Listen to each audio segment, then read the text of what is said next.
Hey guys, just letting you guys know there are rumors of Rocket Auto LLC launching. They're going to be announcing this at the earnings report this upcoming 11/9. So I think in a week or so, RKT is looking at maybe announcing Rocket Auto for the earnings, which would be exaggeratedly great news for RKT. You guys already know.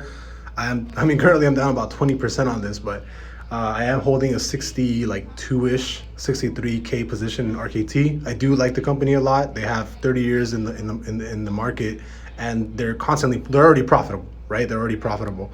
So I do like RKT long term. I am gonna keep holding. I have been holding for the longest time since IPO. I'm not gonna close this position, but there are rumors that RKT is going to be announcing Rocket Auto for earnings on 11/9, I think, 11/10.